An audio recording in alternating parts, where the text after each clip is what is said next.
During Prohibition, Americans would do anything for a drink. Bootleggers, speakeasies, and illegal distilleries popped up everywhere. But what people didn't know was that some of the alcohol they were drinking was deliberately poisoned. And it wasn't criminals doing the poisoning, it was the US government. But how far did they go? And how many people did they kill? The 1920s were supposed to be a time of freedom and prosperity. But for those who loved alcohol, things were about to take a deadly turn. In 1920, the US officially banned alcohol with prohibition. But instead of stopping people from drinking, it only made them want it more. Criminal empires took over the liquor business almost overnight. The government had a problem. How do you stop millions of Americans from breaking the law? Their solution was pure evil. The US government had a dark idea. If they couldn't stop people from drinking, they would make drinking too dangerous to continue. Their secret plan? Poison the alcohol. Not just a few bottles, thousands of gallons.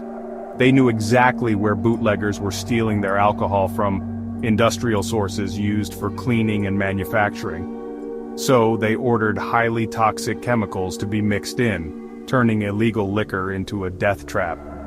And within days, people started dropping dead.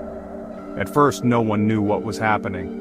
Perfectly healthy people were suddenly suffering from blindness, paralysis, and seizures. Doctors discovered the terrifying truth: bootleg liquor was laced with poison, but it was too late. By 1926, over 1,000 Americans had been killed, and the government knew people were dying, and they didn't stop. Instead of shutting the program down, they doubled down, increasing the poison's potency. By 1930, over 10,000 Americans were dead. When reporters demanded answers, the government's response was nothing short of disturbing. If drinkers are poisoned by it, it is their own fault. People kept drinking, and the death toll kept rising. By the 1930s, Americans had had enough.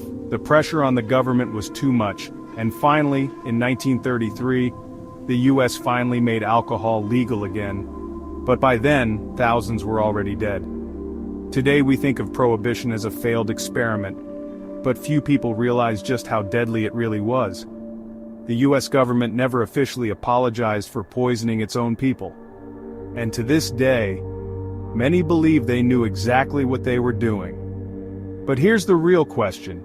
If they were willing to do this back then, what else are they hiding today? Subscribe for more.